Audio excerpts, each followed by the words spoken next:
السلام علیکم ورحمۃ اللہ وبرکاتہ۔ بسم اللہ الرحمن الرحیم۔ ایک بڑا بزنس مین بینک سے کروڑوں کا قرضہ لینے گیا اور وہاں بیٹھے ایک سادہ دیہاتی بوڑھے کو دھکا دے کر خود مینیجر کے پاس بیٹھ گیا۔ بزنس مین نے مینیجر سے کہا، ان جیسے جاہلوں کو بینک سے باہر نکالو۔ مینیجر نے فوراً کھڑے ہو کر اس بوڑھے کے آگے ہاتھ جوڑ دیے۔ بزنس مین حیران رہ گیا جب مینیجر نے کہا، سر، یہ وہ انسان ہیں جن کے ایک اشارے پر یہ پورا بینک بند ہو سکتا ہے، کیونکہ تمہاری پوری کمپنی اس بوڑھے کے۔ جون کی تپتی ہوئی دوپہر تھی اور سورج اپنی پوری آب و تاب کے ساتھ سوا نیزے پر کھڑا آگ برسا رہا تھا، جس کی وجہ سے زمین کا سینہ دہک رہا تھا اور فضا میں ایسی لو چل رہی تھی کہ جیسے جہنم کے دروازے کھول دیے گئے ہوں۔ آسمان سے گرنے والی یہ آگ اس قدر شدید تھی کہ پرندے اپنے گھونسلوں میں سہم کر بیٹھ گئے تھے اور سڑکوں پر تار کول پگھل کر بہنے کے قریب تھا، مگر شہر کے اس پوش اور مہنگے ترین تجارتی علاقے میں جہاں دولت کی ریل پیل تھی، وہاں موسم کی اس سختی کا کوئی خاص اثر دکھائی نہیں دے رہا تھا، کیونکہ یہاں ہر طرف ایئر کنڈیشنرز کی بھر مار تھی اور بڑی بڑی شیشے کی عمارتیں سورج کی کرنوں کو منعکس کر کے اپنی شان و شوکت کا مظاہرہ کر رہی تھی۔ انہی فلک بوس عمارتوں کے درمیان شہر کا سب سے بڑا اور قدیم بینک واقع تھا، جس کے شیشے کے دروازے خود کار طریقے سے کھلتے اور بند ہوتے تھے، اور اندر کا ماحول باہر کی دنیا سے بالکل الگ تھلگ اور پرسکون تھا۔ اسی بینک کے سامنے ایک سیاہ رنگ کی چمچماتی ہوئی انتہائی مہنگی اور لمبی گاڑی آ کر رکی، جس کی چمک دمک بتا رہی تھی کہ اس کا مالک کوئی معمولی انسان نہیں، بلکہ اس شہر کا کوئی بہت بڑا سیٹھ یا سرمایہ دار ہے۔ گاڑی کے رکتے ہی ایک وردی پوش ڈرائیور نے پھرتی سے اتر کر پچھلا دروازہ کھولا اور انتہائی ادب و احترام سے سر جھکا کر کھڑا ہو گیا۔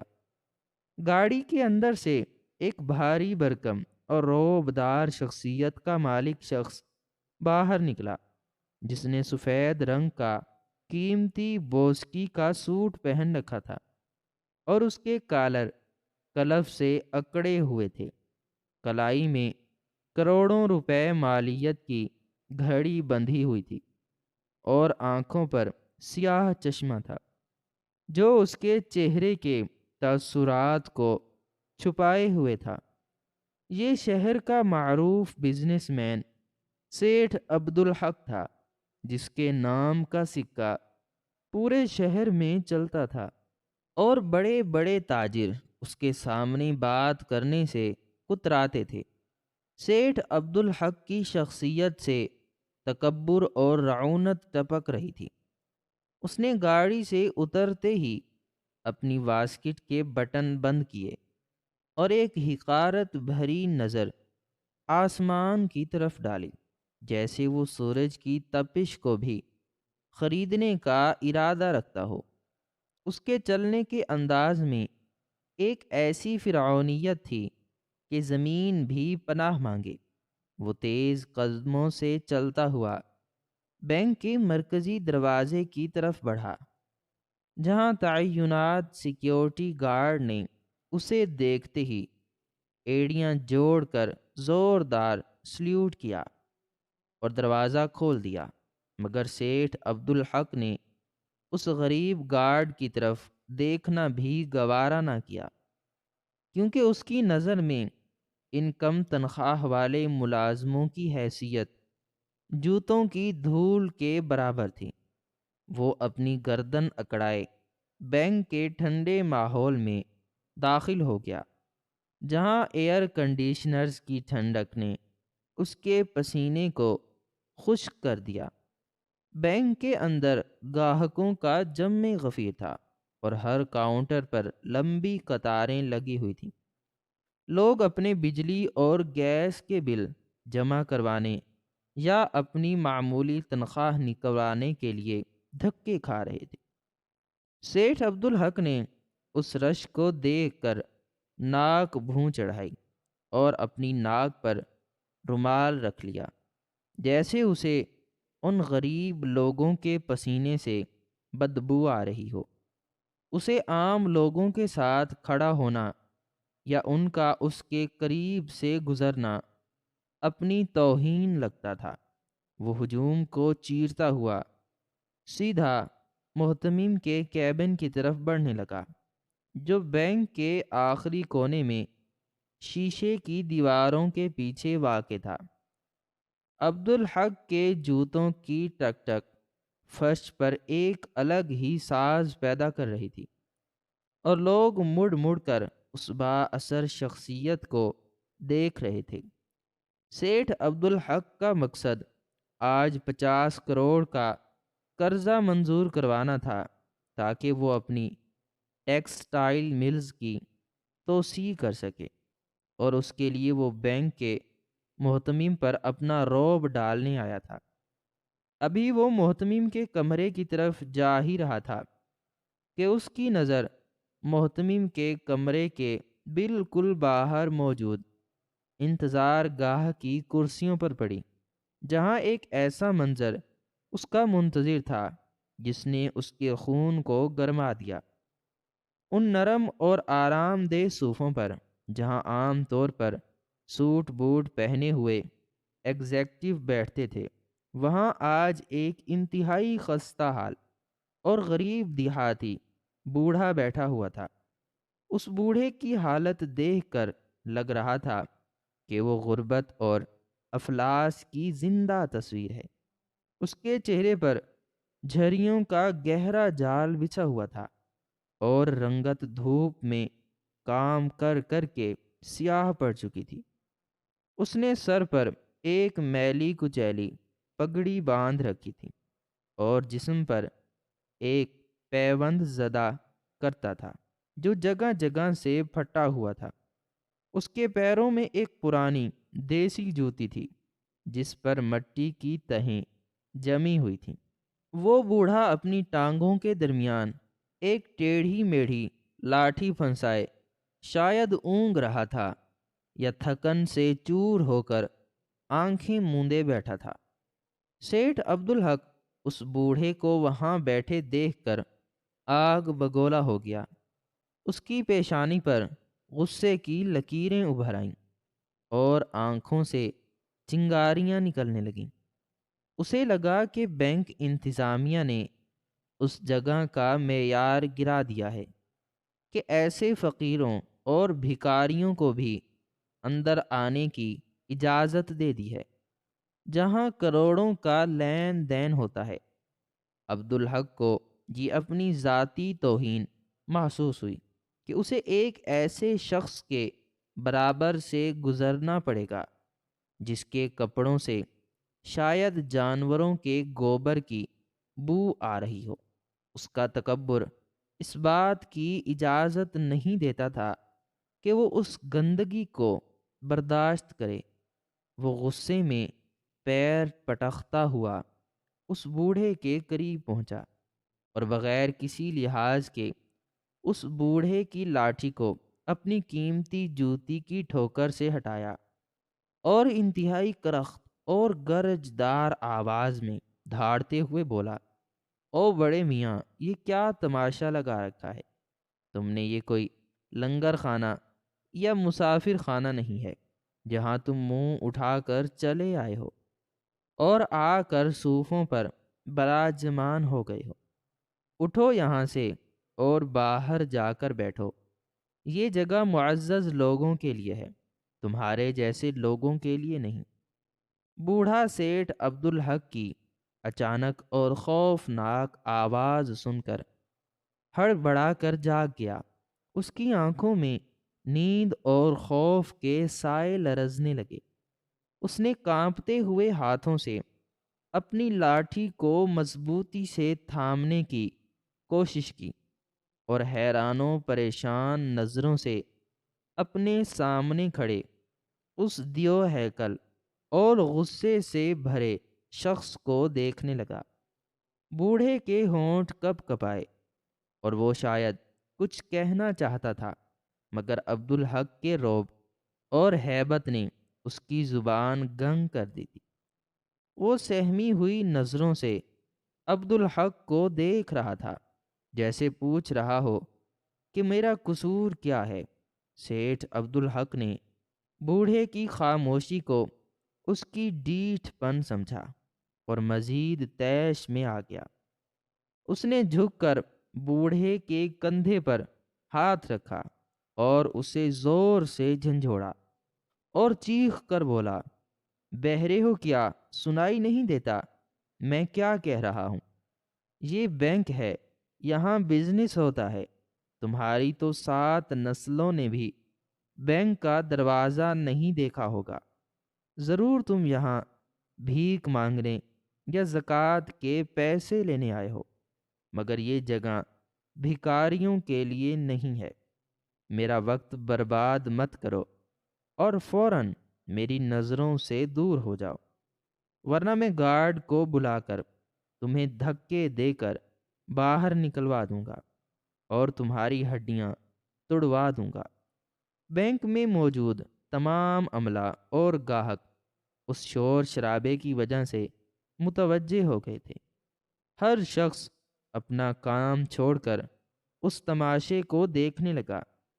کچھ لوگوں کی آنکھوں میں بوڑھے کے لیے ہمدردی تھی، مگر سیٹھ عبدالحق کی طاقت اور دولت کے رعب کی وجہ سے کسی میں اتنی جرأت نہیں تھی کہ وہ آگے بڑھ کر اسے روک سکے یا بوڑھے کی حمایت کر سکے۔ سب خاموش تماشائی بنے ہوئے تھے۔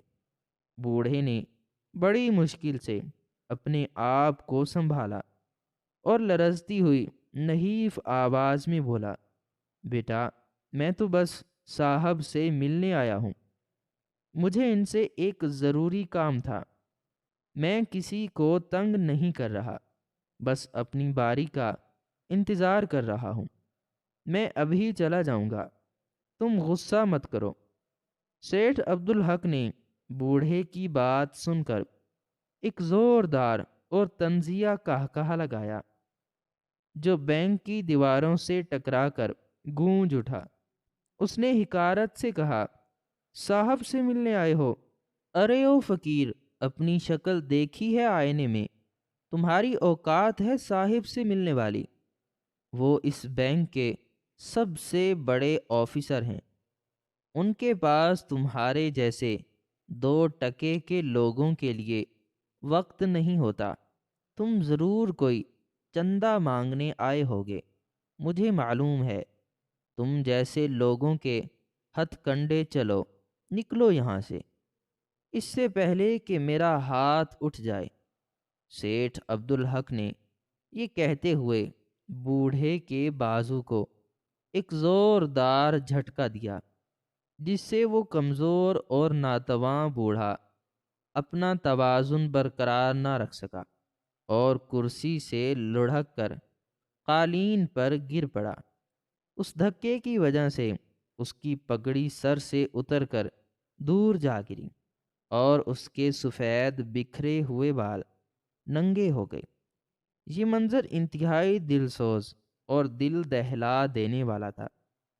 ایک بزرگ کو اس طرح زمین پر گرا ہوا دیکھ کر انسانیت شرما گئی، مگر سیٹھ عبدالحق کے پتھر دل پر ذرا بھی اثر نہ ہوا، بلکہ اس نے حقارت سے منہ پھیر لیا اور اپنی واسکٹ جھاڑتے ہوئے محتمم کے کمرے کی طرف بڑھا، جیسے اس نے کوئی بہت بڑی فتح حاصل کر لی ہو۔ اس نے دروازے پر دستک دینا بھی ضروری نہ سمجھا۔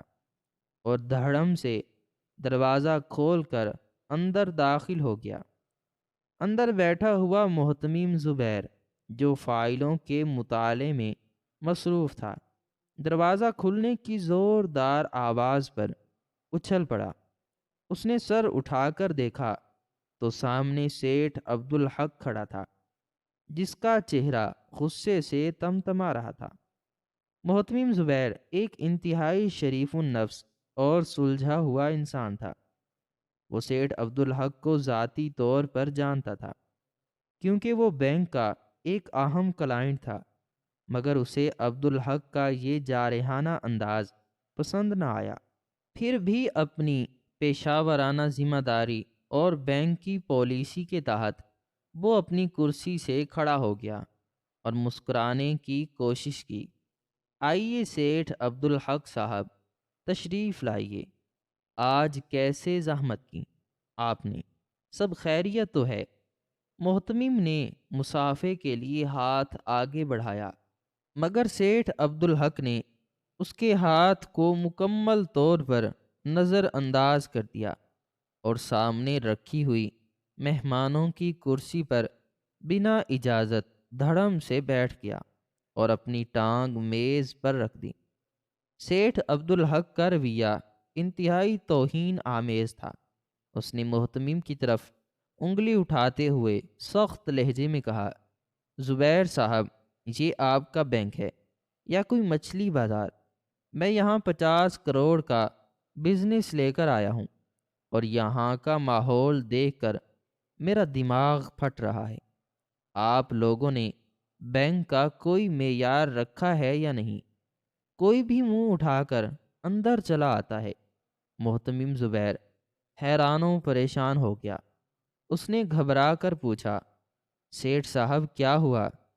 کس نے آپ کے ساتھ بدتمیزی کی ہے؟ ہم معافی چاہتے ہیں، بتائیں تو صحیح معاملہ کیا ہے؟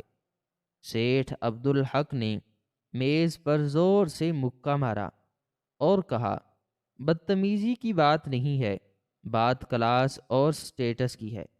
ابھی میں باہر انتظار گاہ سے گزر رہا تھا تو وہاں ایک انتہائی غلیظ اور بدبودار دیہاتی بیٹھا ہوا تھا، جس کی شکل دیکھ کر ہی انسان کو الٹی آ جائے۔ میں نے اسے وہاں سے ہٹنے کا کہا تو آگے سے بحث کرنے لگا اور صاحب بننے کی کوشش کر رہا تھا۔ میں پوچھتا ہوں، ایسے لوگوں کو آپ بینک کے اندر داخل ہی کیوں ہونے دیتے ہیں؟ ان کے پاس کیا ہوتا ہے سوائے بیماریوں اور گندگی کے؟ میرا پورا موڈ خراب ہو گیا ہے۔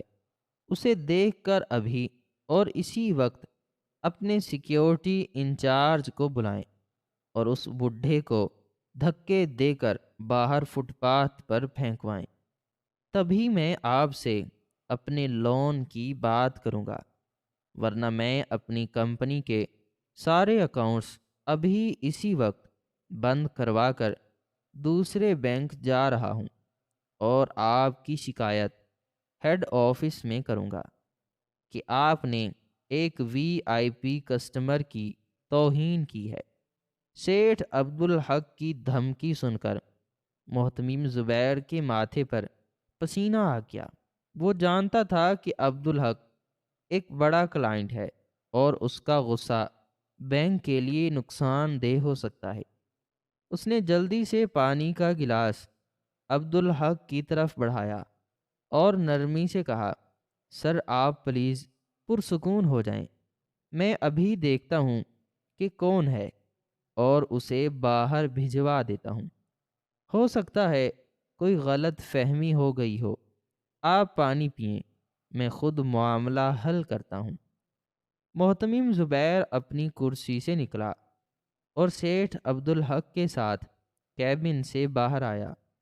عبدالحق اکڑتا ہوا اس کے ساتھ چل رہا تھا اور اس کے چہرے پر ایک ظالمانہ اور فاتحانہ مسکراہٹ تھی کہ اب وہ اس بوڑھے کو اس کی اصل اوقات یاد دلائے گا اور اسے بینک سے ذلیل کروا کر نکالے گا۔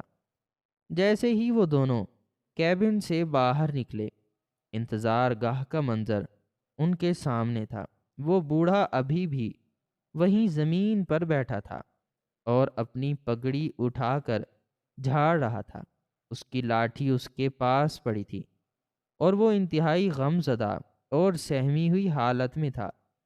سیٹھ عبدالحق نے محتمم کے کندھے پر ہاتھ مارتے ہوئے انگلی کا اشارہ کیا اور کہا، وہ دیکھیں زبیر صاحب، وہ بیٹھا ہے وہ نمونہ جس نے میرا دماغ خراب کیا ہے۔ اسے فوراً یہاں سے نکلوائیں، ورنہ میں اسے خود اٹھا کر باہر پھینک دوں گا۔ محتمم زبیر نے سیٹھ عبدالحق کی انگلی کے اشارے کی سمت دیکھا۔ اس کی نظر جیسے ہی اس سادہ اور غریب حلیے والے بزرگ پر پڑی، زبیر کے قدم وہیں جم گئے، جیسے زمین نے اس کے پاؤں پکڑ لیے ہوں۔ اس کے چہرے کا رنگ یک دم فک ہو گیا اور آنکھوں کی پتلیاں پھیل گئیں۔ زبیر کے حلق سے ایک گھٹی گھٹی سی آواز نکلی اور اس کے ہاتھ پاؤں ٹھنڈے پڑ گئے۔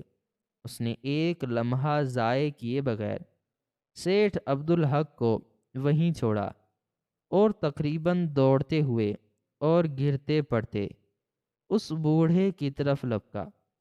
سیٹھ عبدالحق یہ دیکھ کر ہکا بکا رہ گیا۔ اسے اپنی آنکھوں پر یقین نہیں آ رہا تھا کہ یہ کیا ہو رہا ہے۔ وہ تو امید کر رہا تھا کہ محتمم گارڈ کو بلا کر ڈنڈے مروائے گا، مگر یہاں تو گنگا ہی الٹی بہہ رہی تھی۔ محتمم زبیر ہانپتا ہوا اس بوڑھے کے قریب پہنچا اور اس نے انتہائی ادب، عاجزی اور احترام کے ساتھ جھک کر اس زمین پر بیٹھے ہوئے بوڑھے کے دونوں ہاتھ تھام لیے اور انہیں چومنے لگا۔ زبیر کی آواز میں لرزش تھی اور وہ تقریباً رونے والا ہو گیا تھا۔ اس نے بھرائی ہوئی آواز میں کہا، چودھری صاحب، آپ یہاں زمین پر، یہ کیا غضب ہو گیا؟ سر، آپ نے مجھے اطلاع کیوں نہیں دی؟ میں خود ننگے پاؤں آپ کو لینے باہر آتا۔ آپ حکم کرتے تو میں پورا بینک آپ کے قدموں میں لے آتا۔ آپ نے کیوں اتنی زحمت کی اور یہ آپ کا کیا حال بنا دیا ہے؟ کس نے یہ گستاخی کی ہے؟ یہ منظر دیکھ کر بینک میں موجود تمام عملہ اور گاہک دم بخود رہ گئے۔ وہ دیہاتی جسے ابھی کچھ دیر پہلے دھکے دیے گئے تھے اور جسے فقیر سمجھا جا رہا تھا، وہ بینک کا سب سے بڑا آفیسر اس کے قدموں میں بیٹھا معافیاں مانگ رہا تھا۔ بوڑھے نے محتمم کو دیکھ کر ایک تھکی ہوئی اور معصوم سی مسکراہٹ دی اور دھیمی آواز میں بولا، کچھ نہیں پتر زبیر، بس میں تھوڑا کام سے آیا تھا، سوچا تم مصروف ہوگے تو انتظار کر لوں، مگر یہاں کچھ لوگوں کو میرا بیٹھنا پسند نہیں آیا، شاید میرے کپڑے میلے تھے۔ محتمم زبیر نے شرمندگی سے سر جھکا لیا اور اس کی آنکھوں سے آنسو ٹپک پڑے۔ اس نے کہا، مجھے معاف کر دیں چودھری صاحب، یہ میری بد قسمتی ہے کہ آپ کو میرے ہوتے ہوئے یہ دن دیکھنا پڑا۔ آئیے آپ میرے کمرے میں چلیے، میری کرسی پر بیٹھیے، یہ فرش آپ کے لیے نہیں ہے۔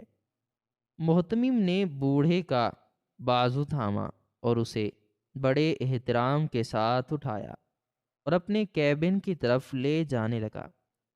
سیٹھ عبدالحق، جو یہ سب کچھ پتھرائی ہوئی آنکھوں سے دیکھ رہا تھا، اس کا غصہ اب حیرت اور پھر شدید غضب اور جلن میں بدل چکا تھا۔ اسے اپنی شدید توہین محسوس ہو رہی تھی کہ ایک فقیر کو اس پر ترجیح دی جا رہی تھی، اور وہ بھی اس کے سامنے۔ جب محتمم اس بوڑھے کو سہارا دے کر سیٹھ عبدالحق کے قریب سے گزرنے لگا تو عبدالحق سے رہا نہ گیا۔ اس نے آگے بڑھ کر محتمم کا راستہ روک لیا اور غصے سے چیخا، زبیر صاحب، یہ کیا ڈرامہ لگا رکھا ہے آپ نے؟ آپ کا دماغ تو ٹھیک ہے؟ میں یہاں کھڑا ہوں، کروڑوں کا کلائنٹ سیٹھ عبدالحق، اور آپ مجھے چھوڑ کر اس 2 ٹکے کے جاہل دیہاتی کی آؤ بھگت کر رہے ہیں۔ آپ کو اندازہ بھی ہے کہ آپ کس سے بات کر رہے ہیں اور کسے نظر انداز کر رہے ہیں؟ میں اس بینک کا سب سے بڑا کسٹمر ہوں، اور آپ میری موجودگی میں اس گندے آدمی کو اپنے آفس لے جا رہے ہیں۔ یہ میری کھلی توہین ہے اور میں یہ ہرگز برداشت نہیں کروں گا۔ ابھی اور اسی وقت فیصلہ کریں کہ اس بینک میں یا تو یہ بڈھا رہے گا یا میں، اور میرا بزنس رہے گا۔ اگر آپ نے اسے باہر نہ نکالا تو میں اپنی کمپنی کے سارے اکاؤنٹس ابھی بند کر دوں گا اور آپ کو نوکری سے نکلوا دوں گا۔ سیٹھ عبدالحق کا لہجہ انتہائی اونچا اور دھمکی آمیز تھا۔ اس کی آواز پورے بینک میں گونج رہی تھی اور اس کے گلے کی رگیں غصے سے پھول گئی تھیں۔ محتمم زبیر، جو اب تک بوڑھے کو سہارا دیے ہوئے تھا، سیٹھ عبدالحق کی باتیں سن کر رک گیا۔ اس نے آہستہ سے بوڑھے کو ایک پاس پڑی کرسی پر بٹھایا اور پھر سیدھا کھڑا ہو کر سیٹھ عبدالحق کی طرف مڑا۔ اس بار زبیر کے چہرے پر وہ روایتی دفتری مسکراہٹ یا خوشامد نہیں تھی جو عام طور پر کلائنٹس کے لیے ہوتی ہے، بلکہ ایک عجیب سا جلال اور سنجیدگی تھی۔ اس نے اپنی اینک درست کی اور سیٹھ عبدالحق کی آنکھوں میں آنکھیں ڈال کر دیکھا۔ زبیر کی آنکھوں میں اب عبدالحق کے لیے کوئی ڈر یا لالچ نہیں تھا، بلکہ ایک افسوس اور ترس کا ملا جلا تاثر تھا۔ ماحول انتہائی کشیدہ ہو چکا تھا۔ ہر شخص سانس روکے منتظر تھا کہ اب کیا ہوگا۔ سیٹھ عبدالحق ابھی بھی غصے سے ہانپ رہا تھا اور اپنی طاقت کے نشے میں اندھا ہو رہا تھا۔ وہ سمجھ رہا تھا کہ اس کی دھمکی کام کر جائے گی اور محتمم ڈر کر اس کے پاؤں پڑ جائے گا، مگر زبیر نے ایک گہرا سانس لیا اور انتہائی ٹھہرے ہوئے مضبوط اور کاٹ دار لہجے میں کہا، سیٹھ عبدالحق صاحب، اپنی آواز نیچی رکھیں اور اپنی زبان کو لگام دیں۔ بہت ہو گیا آپ کا تماشا۔ آپ دولت کے نشے میں اتنے اندھے اور بہرے ہو چکے ہیں کہ آپ کو انسان اور جانور میں تمیز نہیں رہی۔ آپ جسے 2 ٹکے کا جاہل اور گندا دیہاتی کہہ رہے ہیں اور جسے دھکے دے کر باہر نکالنے کا حکم دے رہے ہیں، شاید آپ کو اندازہ نہیں کہ وہ کون ہیں۔ اگر آپ کو ان کی حقیقت کا 1% بھی علم ہوتا تو آپ ان کے سامنے کھڑے ہونے کی بھی جرت نہ کرتے۔ آپ اپنے 50 کروڑ کے قرضے اور اپنی فیکٹری کے غرور میں مبتلا ہیں، مگر حقیقت کچھ اور ہے۔ یہ جو بوڑھا آپ کے سامنے خاموش بیٹھا ہے، یہ کوئی مانگنے والا فقیر نہیں ہے اور نہ ہی یہ کوئی عام کسان ہے۔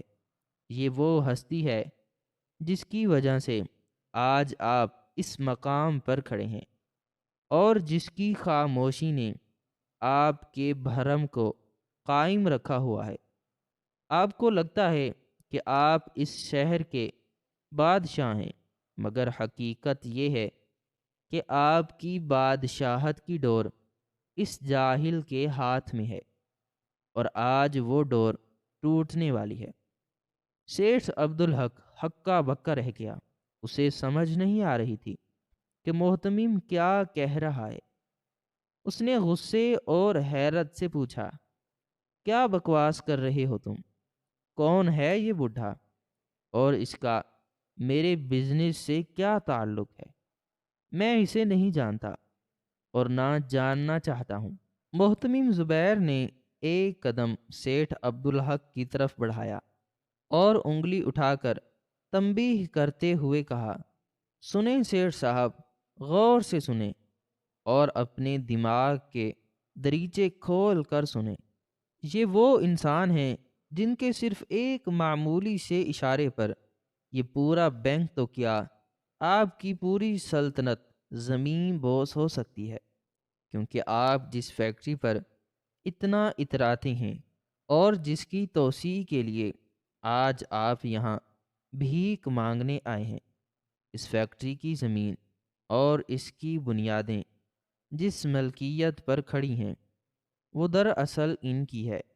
یہ ہولناک اور ہوش شربا حقیقت جان لو سیٹھ عبدالحق کہ تم جس 50 کروڑ کے قرضے کے لیے یہاں اپنی ایڑیاں رگڑ رہے ہو اور جس عظیم الشان کارخانے کی توسیع اور جدید مشینری لگانے کا خواب دیکھ رہے ہو، وہ کارخانہ دراصل ہوا میں معلق ہے اور ریت کی دیوار سے زیادہ اس کی کوئی حیثیت نہیں ہے، کیونکہ وہ جس قیمتی زمین پر قائم ہے اور جس کے کاغذات کا تم ڈھنڈورا پیٹتے پھرتے ہو، وہ زمین سرے سے تمہاری یا تمہارے مرحوم والد کی ملکیت کبھی تھی ہی نہیں، بلکہ وہ اسی بوڑھے اور خستہ حال دیہاتی کی ملکیت ہے جسے تم ابھی کچھ دیر پہلے اپنے جوتوں کی نوک پر رکھ رہے تھے اور جسے دھکے دے کر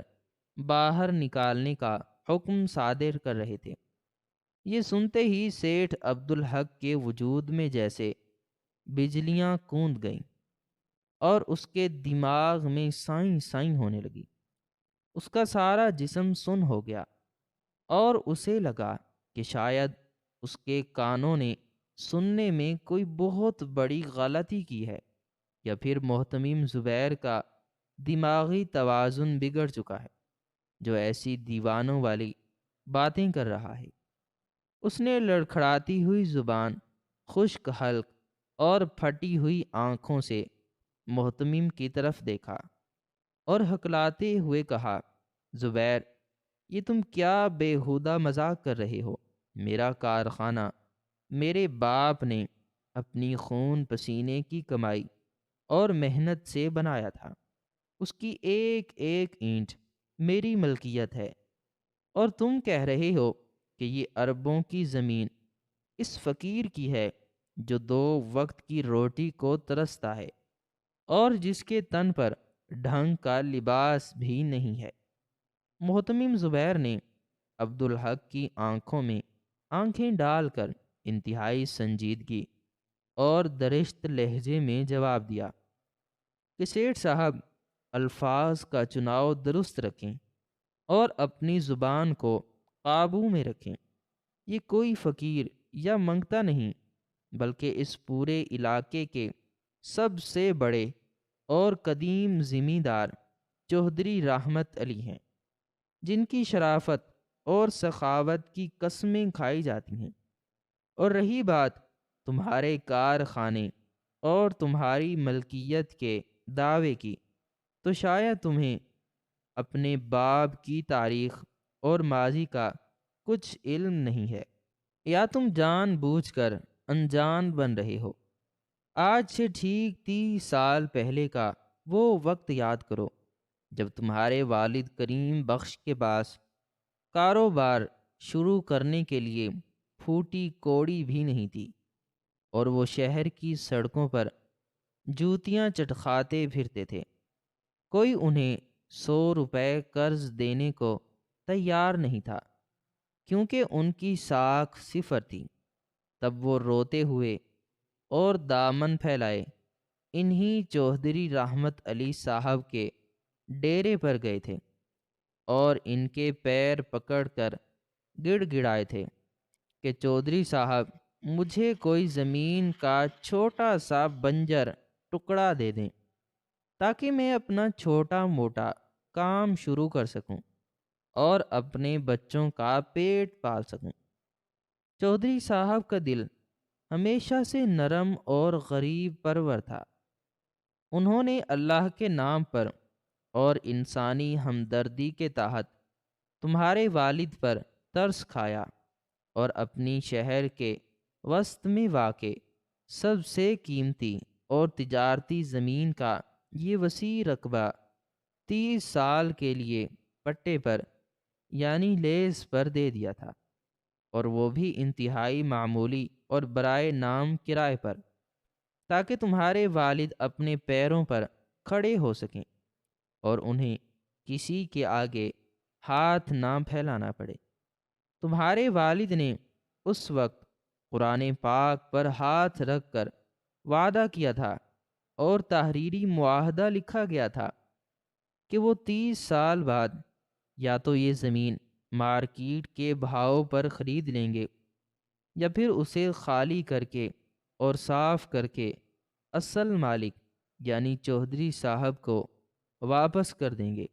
مگر افسوس، صد افسوس کہ وہ وعدہ وفا ہونے سے پہلے ہی تمہارے والد اللہ کو پیارے ہو گئے، اور تم نے شاید کبھی ان پرانی دستاویزات اور فائلوں کو پڑھنے کی زحمت ہی نہیں کی جو تمہارے والد کی تجوری میں پڑے گل رہے ہیں اور دیمک کی خوراک بن رہے ہیں۔ آج اس معاہدے کا آخری دن ہے، یعنی آج لیز کی مدت ختم ہو رہی ہے، اور چودھری رحمت علی صاحب آج صبح ہی اپنے گاؤں سے سفر کر کے یہاں تشریف لائے تھے تاکہ وہ اس معاہدے کی تجدید کر سکیں اور تمہیں مزید کچھ مہلت دے دیں یا پھر زمین کا نیا سودا کر لیں، کیونکہ وہ جانتے تھے کہ تم نے کاروبار پھیلایا ہوا ہے، لیکن تم نے اپنی فرعونیت، تکبر اور جہالت میں آ کر ان کے ساتھ جو شرمناک سلوک کیا ہے، اس نے سارے پرانے تعلقات، مروت اور لحاظ کو مٹی میں ملا دیا ہے۔ سیٹھ عبدالحق کا چہرہ اب ہلدی کی طرح زرد پڑ چکا تھا، اور اس کے ماتھے پر ٹھنڈے پسینے کے بڑے بڑے قطرے نمودار ہو گئے تھے۔ اس کے ہاتھ پاؤں بے جان ہو رہے تھے۔ وہ بے یقینی اور صدمے کے عالم میں کبھی محتمم زبیر کے سخت چہرے کو دیکھتا اور کبھی اس خاموش بیٹھے بزرگ کو جسے وہ کچھ دیر پہلے دھکے دے رہا تھا۔ بینک میں موجود تمام لوگ، عملہ اور دیگر گاہک دم سادھے اور سانس روکے اس حیرت انگیز اور عبرت ناک انکشاف کو سن رہے تھے، اور ہر شخص کی نظروں میں سیٹھ عبدالحق کے لیے حقارت اور اس بزرگ کے لیے عزت اور احترام کا سمندر امڈ آیا تھا۔ عبدالحق نے تھوک نگلتے ہوئے اپنی گرتی ہوئی ساکھ کو بچانے کی آخری ناکام کوشش کی اور چیخ کر کہا، یہ سراسر جھوٹ ہے، یہ سب بکواس اور من گھڑت ہے۔ میرے پاس ملکیت کے کاغذات ہیں، میں عدالت جاؤں گا، میں تم سب کو دیکھ لوں گا۔ تم لوگ میرے خلاف سازش کر رہے ہو۔ محتمم زبیر نے انتہائی اطمینان اور سکون سے اپنی میز کی دراز کھولی اور اس میں سے ایک انتہائی پرانی، بوسیدہ اور دھول میں اٹی ہوئی فائل نکالی جس کے کاغذات وقت گزرنے کے ساتھ پیلے پڑ چکے تھے۔ اس نے وہ فائل پوری قوت سے میز پر پٹخ دی، جس سے گرد کا ایک بادل اڑا، اور کہا، سیٹھ صاحب، اب شور مچانے سے کچھ نہیں ہوگا۔ عدالت جانے کی ضرورت نہیں پڑے گی، کیونکہ اصل اور قانونی دستاویزات یہ رہے جن پر تمہارے والد کے انگوٹھے اور دستخط موجود ہیں اور سرکاری رجسٹرار کی مہریں لگی ہوئی ہیں۔ ان کاغذات کے مطابق آج شام 5 بجے تک اگر اس معاہدے کی تجدید نہ کی گئی یا نیا معاہدہ نہ لکھا گیا تو قانونی طور پر تمہارا وہ عالی شان کارخانہ اور اس پر کھڑی تمام کروڑوں کی جدید مشینری ضبط کر لی جائے گی، یا پھر تمہیں وہ جگہ فوری طور پر بلڈوزر چلا کر خالی کرنی ہوگی۔ اور چونکہ تم اس زمین کے قانونی مالک ہی نہیں ہو اور لیز ختم ہو چکی ہے، اس لیے بینک تمہیں ایک دھیلے کا بھی قرض نہیں دے سکتا، کیونکہ بینک کے قوانین کے مطابق ہم ہوا میں معلق عمارتوں اور دوسروں کی زمینوں پر قرضہ جاری نہیں کرتے۔ ہمارے لیے تمہاری حیثیت اب ایک دیوالیہ شخص سے زیادہ کچھ نہیں ہے۔ یہ سن کر سیٹھ عبدالحق کے پیروں تلے سے زمین مکمل طور پر کھسک گئی اور اسے اپنے ارد گرد کی دنیا تاریک ہوتی ہوئی محسوس ہوئی۔ وہ جانتا تھا کہ اگر اسے یہ قرضہ نہ ملا تو وہ مارکیٹ میں دیوالیہ ہو جائے گا، مگر اس سے بھی بڑی اور خوفناک مصیبت یہ تھی کہ اگر زمین ہاتھ سے گئی تو اس کا پورا وجود، اس کا نام و نشان ہی مٹ جائے گا۔ اس کا سارا غرور، ساری اکڑ اور وہ بادشاہت جو دولت کے بل بوتے پر تھی، وہ ریت کی دیوار کی طرح دھڑم سے ڈھیر ہونے لگی۔ اسے اپنی آنکھوں کے سامنے اپنی بربادی کا منظر صاف دکھائی دینے لگا۔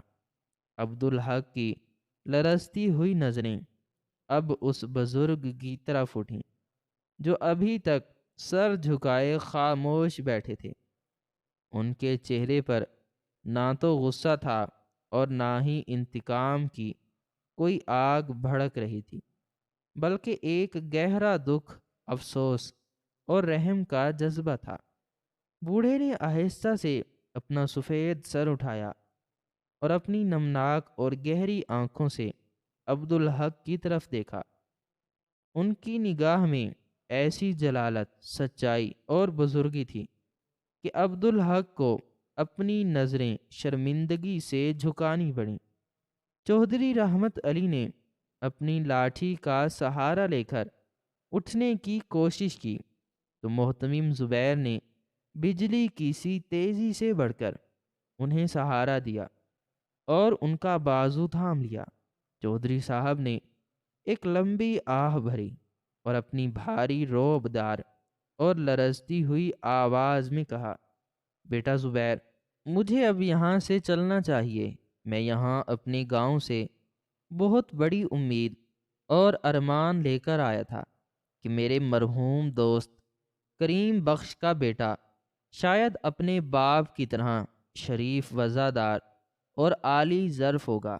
میں نے سوچا تھا کہ وہ محنتی ہے، اس نے کاروبار کو بڑھایا ہے، تو میں خوشی خوشی یہ زمین اس کے نام کر دوں گا یا پھر اسے تحفے میں دے دوں گا تاکہ وہ اپنی روزی روٹی سکون سے کما سکے اور اسے کوئی پریشانی نہ ہو۔ میں تو بس یہ دیکھنے اور پرکھنے آیا تھا کہ دولت آنے کے بعد وہ انسانوں کے ساتھ کیسا سلوک کرتا ہے، کیونکہ بیٹا دولت تو آنی جانی شے ہے، یہ آج ہے کل نہیں ہوگی۔ اصل چیز انسان کا کردار، اخلاق اور اس کی عاجزی ہے۔ مگر افسوس، صد افسوس کہ دولت کی ہوس نے اس کی آنکھوں پر تکبر کی ایسی موٹی پٹی باندھ دی ہے کہ اسے اندھا کر دیا ہے اور اسے اچھے برے کی تمیز بھول گئی ہے۔ چودھری صاحب نے عبدالحق کی طرف اپنی کانپتی ہوئی انگلی اٹھائی اور انتہائی دکھ بھرے لہجے میں کہا، اے نادان اور بدبخت شخص، میں تیری وہ چمچماتی گاڑی اور بنگلہ دیکھ کر ہرگز مرعوب نہیں ہوا، کیونکہ میں نے اپنی لمبی زندگی میں تیرے جیسے بہت سے فرعون اور نمرود دیکھے ہیں جو مٹی میں مل گئے، اور جن کا نام لینے والا بھی کوئی نہیں بچا۔ آج تم نے مجھے دھکا نہیں دیا اور نہ ہی میری توہین کی، بلکہ تم نے اپنی قسمت کو اپنے ہی ہاتھوں سے ٹھوکر ماری ہے۔ تم نے اپنے پیروں پر خود کلہاڑی ماری ہے۔ میں تمہیں وہ اربوں کی زمین محض دوستی اور انسانیت کے ناطے تحفے میں دینے کا پکا ارادہ رکھتا تھا، کیونکہ میرے لیے میرے دوست کا وعدہ اور اس کی اولاد عزیز تھی۔ مگر تم نے اپنے رویے سے ثابت کر دیا کہ تم اس زمین کے کیا، اس دھرتی پر بوجھ ہو۔ میں اپنی زمین کسی ایسے شخص کو ہرگز نہیں دے سکتا جس کے دل میں انسانیت کا درد نہ ہو، جو غریبوں کو کیڑے مکوڑے سمجھتا ہو اور جسے بزرگوں کی سفید داڑھی کا احترام کرنا نہ آتا ہو۔ یہ الفاظ سیٹھ عبدالحق کے لیے کسی بم کے دھماکے سے کم نہ تھے۔ یہ سننا تھا کہ اس کا سارا نشہ ہرن ہو گیا۔ اسے اپنی بربادی اور تباہی اپنے سامنے ناچتی ہوئی دکھائی دینے لگی۔ وہ جو کچھ دیر پہلے شیر بنا ہوا تھا اور سب کو پھاڑ کھانے کو دوڑ رہا تھا، اب بھیگی بلی بن چکا تھا۔ اس کی ٹانگوں نے اس کا بوجھ اٹھانے سے انکار کر دیا اور وہ دوڑ کر آگے بڑھا اور چودھری رحمت علی کے قدموں میں گر گیا۔ اس نے چودھری صاحب کے پاؤں پکڑ لیے اور زمین پر ناک رگڑتے ہوئے گڑ گڑاتے ہوئے بولا، چودھری صاحب، خدا کے لیے مجھے معاف کر دیں۔ مجھ سے بہت بڑی غلطی ہو گئی۔ میں اندھا ہو گیا تھا۔ میں آپ کو پہچان نہیں سکا۔ میں کتا ہوں، میں کمینہ ہوں۔ مجھے میرے باپ کے واسطے معاف کر دیں۔ میری ساری دولت، میرا سب کچھ تباہ ہو جائے گا اگر آپ نے زمین واپس لے لی۔ میں سڑک پر آ جاؤں گا۔ میں آپ کے پاؤں پڑتا ہوں۔ میں آپ کا غلام بن کر رہوں گا۔ میں آپ کے جوتے پالش کروں گا۔ بس مجھے اس بار معاف کر دیں۔ سیٹھ عبدالحق کی یہ حالت دیکھ کر وہاں موجود ہر شخص دنگ رہ گیا۔ وہ شخص جو ابھی سب کو حقارت سے دیکھ رہا تھا، اب زمین پر لوٹ رہا تھا اور معافیاں مانگ رہا تھا۔ مگر چودھری رحمت علی نے اپنا پاؤں سختی سے پیچھے کھینچ لیا اور ان کے چہرے پر ایک اٹل فیصلہ نمودار ہوا۔ انہوں نے انتہائی افسوس اور جلال سے کہا، اب بہت دیر ہو چکی ہے عبدالحق، بہت دیر ہو چکی ہے۔ عزت اور ذلت اللہ کے ہاتھ میں ہے اور تم نے ذلت اور بربادی کا راستہ خود چنا ہے۔ اگر تم مجھے دھکے دے کر باہر نہ نکالتے اور صرف ایک بار پیار سے بات کر لیتے یا مجھے ایک گلاس پانی کا پوچھ لیتے تو شاید میں تمہیں اپنی ساری جائیداد تمہارے نام لکھ دیتا۔ مگر اب میرا فیصلہ پتھر پر لکیر ہے اور میں اپنا تھوکا ہوا نہیں چاٹتا۔ میں وہ زمین اب کسی یتیم خانے، ہسپتال یا بیوہ عورتوں کے فلاحی مرکز کے لیے وقف کر دوں گا، جہاں انسانیت کی خدمت ہو سکے اور غریبوں کا بھلا ہو سکے، نہ کہ تیرے جیسے مغرور اور ظالم لوگوں کے لیے جو غریبوں کا خون چوستے ہیں اور پھر ان پر ہی حکمرانی کرتے ہیں۔ چودھری رحمت علی نے محتمم زبیر کی طرف دیکھا اور حکم دیا، بیٹا زبیر، ابھی اور اسی وقت قانونی کاغذات تیار کرو۔ میں زمین کا قبضہ واپس لینے کی کارروائی ابھی شروع کرنا چاہتا ہوں اور اس شخص کو میرے کارخانے کی حدود سے فوری بے دخل کرنے کا قانونی نوٹس جاری کروا دو اور پولیس کو اطلاع دو۔ یہ کہہ کر چودھری رحمت علی اپنی لاٹھی ٹیکتے ہوئے اسی وقار، تمکنت اور شان بے نیازی کے ساتھ بینک سے باہر نکل گئے جس طرح وہ آئے تھے، مگر اب ان کے پیچھے سیٹھ عبدالحق کی دردناک چیخیں اور منتیں تھیں جو بینک کی دیواروں سے ٹکرا کر واپس آ رہی تھیں۔ محتمم زبیر نے افسوس سے سر ہلایا اور اسی سیکیورٹی گارڈ کو اشارہ کیا جسے عبدالحق نے بوڑھے کو نکالنے کے لیے بلانے کا کہا تھا۔ گارڈ نے آگے بڑھ کر روتے اور بلکتے ہوئے سیٹھ عبدالحق کا بازو پکڑا اور گھسیٹتے ہوئے بینک کے دروازے کی طرف لے گیا۔ عبدالحق نے مزاحمت کی کوشش کی، مگر گارڈ نے اسے اسی طرح دھکا دے کر بینک سے باہر فٹ پاتھ پر پھینک دیا جس طرح عبدالحق نے اس بوڑھے کو نکالنے کا حکم دیا تھا۔ سیٹھ عبدالحق سڑک کی مٹی اور دھول میں اٹا ہوا اپنی بربادی کا ماتم کر رہا تھا۔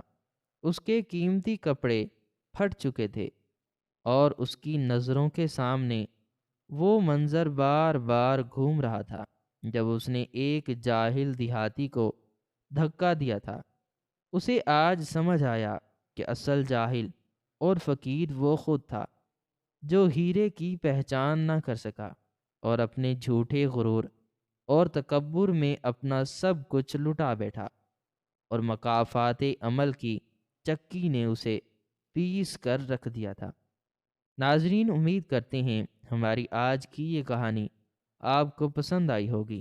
مزید اس طرح کی سبق آموز کہانیاں سننے کے لیے ہماری ویڈیو کو لائک کریں، شیئر کریں اور چینل کو ضرور سبسکرائب کریں، اور کمنٹ سیکشن میں اپنی رائے کا اظہار ضرور کریں۔